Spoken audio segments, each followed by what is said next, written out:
kali kepala aku nih, kayak mana? Kayaknya suara belum cukup nih. Karena lawannya sangat keras. Aku harus ngelepon tim dulu. Mau nanya tentang kayak mana udah keadaan nih.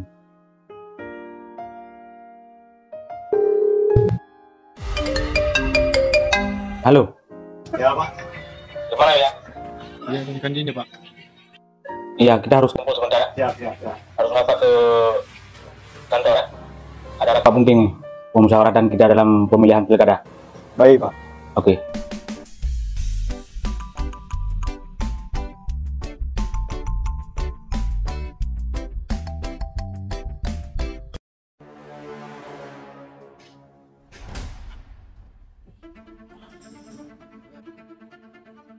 Kemana orang ini? Lama kali kesini.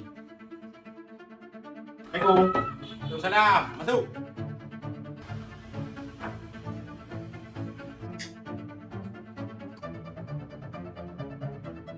Ada apa Pak? Tiba-tiba panggil kembali. Gimana hasil kerja kemarin? Aman Pak. Apa mama? Menurut info yang saya dapat Kamerusan, elektabilitas saya menurun. Makanya saya panggil kalian ke sini. Jadi gimana nih Pak? Ini sudah satu jalan keluarnya.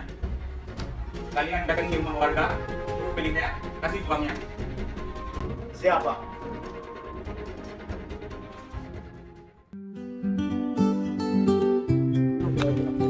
Main deh.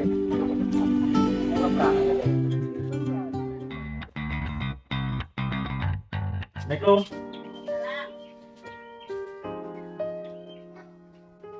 Dari Pak Ron ya. Kami dari tim Pak Saiful, calon kepala daerah Pilkada 2024. Silakan duduk Pak. Baik. Bentar Pak ya, saya panggil Bapak dulu. Ya, kawannya. Lepas dong, punya ramai. Anak lu guna ulang gadro, ibu gadro ya alih tim dari mana ya tidak ada yang geron. Oh, enggak, anakku. Kejap tak perlu doa adik. Ini nampak. Oh.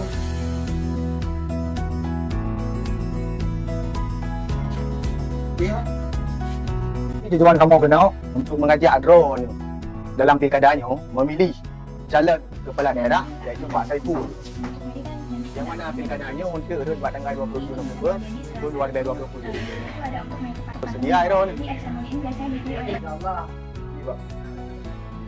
Kenapa ya? Ribu-ribu kali di bawah ya? Ada apa? Kita lihat yuk. Ada sini masalah-masalah uang itu ya? Yuk lihat. Ini rame-rame ya. Nah ya, punya Kalau mana orangnya dari tim kampanye Pak Saiful dan ke rencana gitu hero. Bu kan udah yang gampang orangnya.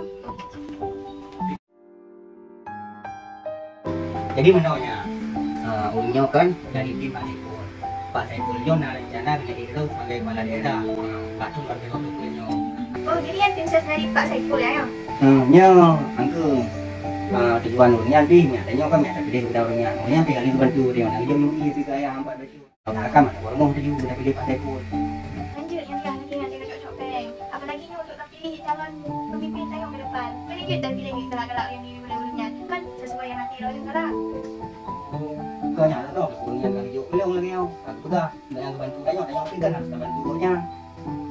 Di dalam undang-undang bahwa kita tidak boleh membuat money politik seperti ini karena sudah dijelaskan dalam pasal 515 Undang-Undang Nomor 7 Tahun 2017 tentang pemilu menegaskan bahwa setiap orang yang dengan sengaja pada saat pemungutan suara menyajikan atau memberikan uang atau materi lainnya kepada pemilih supaya tidak menggunakan hak pilihnya atau memilih peserta pemilu tertentu atau menggunakan hak pilihnya dengan cara tertentu sehingga surat suaranya tidak sah, dipidana dengan pidana penjara paling lama 3 tahun dan denda paling banyak 36 juta. Kalian mau kayak gitu? Waduh, gak beres nih. Ya udah kita pulang Pak. Hari lah, nak pulang tu dia pengen. Je, kita pulang je berarti. Hilang je nanti main lagi.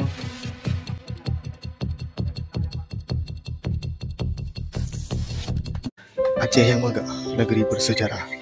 Pemilu dekat, politik uang merayap. Ingatlah, rangkul dengan tulus, Nanggro Aceh, pesona dan kekuatan kita.